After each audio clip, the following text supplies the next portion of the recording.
yurugu kalali konna ayira ka fɔ ko Mali ministre kɔrɔ caman welelen do bɔgɔ jenne sanfɛ. Bakari Togola ale ni maaduru wɛrɛ ko olu minɛlen do finitigilakaw fɛ. Edemu ale sababuya la maa caman bɛ ka bɔnɛ u ni na. An balimaw aw bisimila an ka bidon kibaru kɛnɛ kan. Kibaruya fɔlɔ o bɛ tali kɛ min ye yurugu kɛlɛli ka bɔ an ka jamana kɔnɔna la. Kunu kunnafoniw bɔra ka yira ka fɔ ko Mali ministre kɔrɔ dɔ bɛ kɛrɛnkɛrɛnla Ibrahim Boubacar Keita kɔni ka fanga la. Général Salif Traoré ni ale yɛrɛ ye ministre de la sécurité kɔrɔ ye ko ale kɔni nɔ minɛlen do ko ka sabu kɛ Ségriport kɔni kunkanko ye. Ségriport ale ye cakɛda ye min kun bɛ an ka jamana kɔnɔna la. Ni o cakɛda ni olu ka baara kun bɛnnen do ka lakana kɛ aéroport kɔnɔna n'o ye an ka pankuru jigiyɔrɔ kɔni ye. A yirala ka fɔ ko san 2000 ale ni 14 kɔnɔna la olu ni Mali ye bolokɛyɔrɔ sɛbɛnna ka yira ka fɔ k'u bɛna baaraw kɔni kɛ. Sɛgɛsɛgɛliw y'a yira ka fɔ ko nin cakɛda ye ko olu kɔni kun tɛ ka impôt sara Mali kɔni ye wa ko n'u kun ye wari mun sɔrɔ wari kun tɛ don jamana kɛsu fɛ k'u kun bɛ wari in di min ye ministre dɔw kɔni ma ko olu kun b'o dun. Ayiwa o de kɔni hukumu na min ye Général Salif Traoré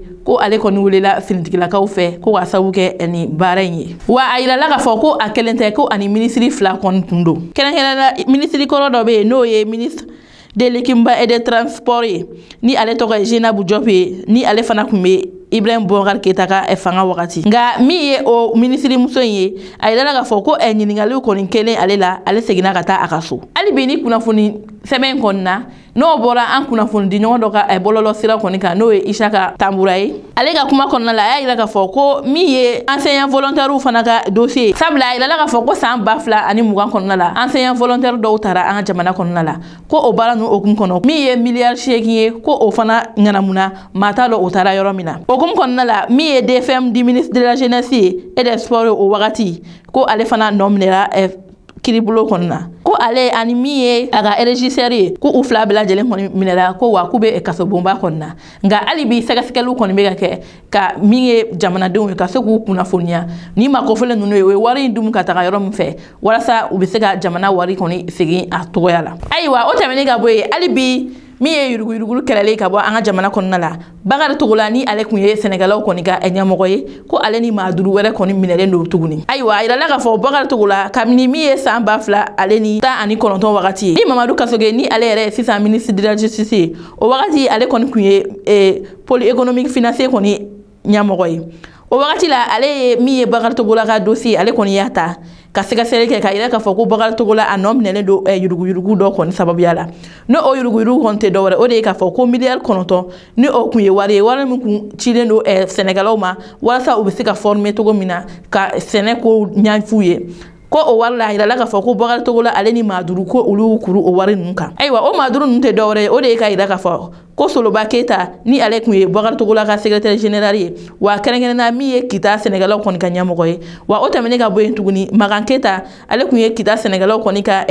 wari minɛla ye min ye Dirisa Traoré Alu Dambele ale ni Mamadou Fomba ko nin bɛɛ lajɛlen kɔni nɔ bɛ nin wari in na. Ni miliyari 9 ni yɛrɛ kɔni CMT maaw de kɔni ye nin wari di ko k'a di Sénégalais ma k'u dege sɛnɛ kɔni baara kɛcogo la nka a yirala ka fɔ ko min ye ni maa 6 ninnu Bakari Togola ani ni maa 5 ninnu ko olu kɔni jɛra ka u da nin wari in kɔni kan wa min ye san 2000 ale ni 21 kɔnɔna la Bakari Togola ale kun minɛra ka san 1 ani kalo damadɔni kɔni kɛ kaso la nka o kɔfɛ ale kɔni bɔra kaso la o senfɛ kumaw kɔni cayara o hukumu kɔnɔna la min ye Mamadou Kassoge ale y'a yira ka fɔ ko nin ko in kɔni ma ale kun minɛ sabula ni dossier in kun b'a ale de bolo donc k'a yira ka fɔ ko Bakari Togola bɔra kaso la ko a nɔ tɛ nin ko in na ko o kumakan ninnu tɛ tiɲɛ ye o hukumu kɔnɔna la ale kɔni ye min ye Cour suprême maaw ye ko olu ka wuli ka nin ko in sɛgɛsɛgɛ olu ka sɛgɛsɛgɛli kɔni hukumu kɔnɔna la a yira ka fɔ Bakari Togola ko ale kɔni minɛra tuguni ko k'a datugu kaso la nka hali bi sɛgɛsɛgɛliw kɔni bɛ sen na ni min bɔra la an n'o da kulo kan an ka don nata kibaruyaw kɔnɔna na. Énergie du Mali ni o ye EDAM ye a yirala ka fɔ ko olu kɔni bɛ ka kɔlɔlɔ caman kɔni lase maaw ma nin wagati in kɔnɔna na kabini min ye avril kalo ye fo bi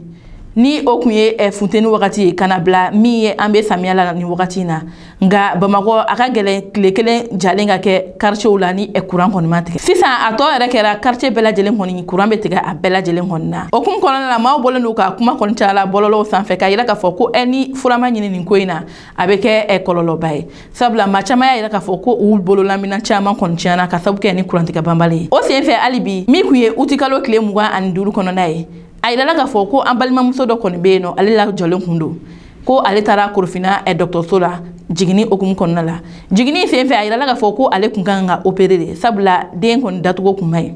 opération kon kɛra ni don kofɔlen na nga a yirala ka fɔ ko hali bi gɛlɛya dɔw y'an balimamuso sɔrɔ o senfɛ min ye uti kalo tile 26 ye u seginna ka taa ni an balimamuso kɔni ye ni Korofina dɔgɔtɔrɔso kɔnɔ na ayiwa u selen dɔgɔtɔrɔso la ko u seginna opération kan min ye docteur ye u kɔni u ka baara kɛ ko u ye fɛn dɔ kɔni bɔ an balimamuso la nga tuma min na opération in kɛra fo wagati min na an balimamuso in ale ɲɛ kɔni kuma yɛlɛ o senfɛ u ye min ye fiɲɛ samana ni an b'a fɔ ma nanzarakan na oxygène o kɔni donna an balimamuso in kɔni nun na walasa a bɛ se k'a yɛrɛ dɛmɛ cogo min ka fiɲɛ sɔrɔ ale kɔni kun kirikaralen kun dalen kɔni bɛ nin yɔrɔ kofɔlen na n'o ye Korofina dɔgɔtɔrɔsoba ye a yira k'a fɔ ko tuma min na olu bɛ nin waleya in na courant kɔni tigɛra courant tigɛlen ni dɔgɔtɔrɔso kofɔlen na min ye groupe électrogène ye ko o kun balancera nka ko nɛgɛ kaɲa 17 kɔnɔna la wulada fɛ groupe kɔni taji kɔni banna o taji bannen olu kɛra sababu ye k'an balimamuso in kɔni faatu o senfɛ min ye an balimamuso kɔni somɔgɔw ye olu kɔni ye maaw la dɔnniya bɔlɔlɔ siraw kan ka yira k'a fɔ ko nin ye kɛwale ye kɛwale min man ka tɛ ka kɛ an ka jamana kɔnɔ bi a kɛra olu balimamuso la sini a bɛna kɛ jɔn de la kibaruya kuncɛ la an ma kunyasi san kan a yira k'a fɔ ko nin dɔgɔkun laban ninnu na min ye maa 10 bɔ ɲɔgɔn kɔ olu kɔni tora ji kasara kɔni n'a san ayiwa kunnafoni minnu dira ma olu y'a yira k'a fɔ ko min ye uti kalo tile 22 kɔnɔna ye ko a yirala k'a fɔ funɛngɛni 2 ko olu kɔni tora ji la o tɛmɛnen ka bɔ yen nɔ min ye uti kalo tile 26 kɔnɔna ye kulun dɔ kɔni bɛ yen ni kulun in kun falen don maa 13 kɔni bɔ ɲɔgɔn kɔ kɔni na ko ni kulun in dafirila ji la kɛrɛnkɛrɛnya la min ye lakɛ ale ni sanbala kɔni fanfɛla ye ni kulun bi na yirala k'a fɔ ko muso 5 bɔ ɲɔgɔn kɔ ni 2 kɔni kun b'a la ko olu tora ji la ani cɛ 2 ayiwa o tɛmɛnen ka bɔ yen ni don kɔfɔlen na n'o kun ye uti kalo tile 26 hali bi ko nin ye fulakɛ dɔ a n'a ka baganw de kɔni kun bɛna tɛmɛ nin ji kelen in na wa tuma min na olu kɔni kun bɛ ka tɛmɛ ko ni fulakɛ ale kɔni fana tora ji la n'o olu faralen ɲɔgɔn kan o y'a yira k'a fɔ ko nin dɔgɔkun tɛmɛnen in na maa 10 bɔ ɲɔgɔn kɔ olu kɔni tora nin ji kasara in kɔni na o senfɛ nin yɔrɔ kɔfɔlen na min yɛrɛ ye san gouverneur ye ale ni a préfet a n'a sous préfet maire ani protection civile maaw ani direction régionale de la police min yɛrɛ ye polisilakaw ka commissaire a n'a adjoint k'olu bɛɛ lajɛlen kɔni tun bɛ nin kɛnɛ in kan min ye lieutenant colonel Bakari Sidibe ni ale yɛrɛ ye directeur régional de la protection civile ale ye welewele bila min ye sankaw ye ko nin wagati in na bɛɛ lajɛlen k'i kɔlɔsi ba ani kɔ la sabula an bɛ samiya de la ji ale fanga ka bon kosɛbɛ wa ko n'i y'a jateminɛ k'a fɔ kɔw ani baw ko u bɛɛ lajɛlen falen don ko ka sabu kɛ samiya ye ko bɛɛ lajɛlen k'i kɔlɔsi walasa nin ji ka kasara ninnu bɛ se ka bali cogoya min na ayiwa an balimaw ni ne kɔni kun ye an ka bin don kibaru ye ka da aw tulo kan aw ni ce aw ka kulomajɔw la aw k'an bɛn an ka don kibaru wɛrɛ kɛnɛ kan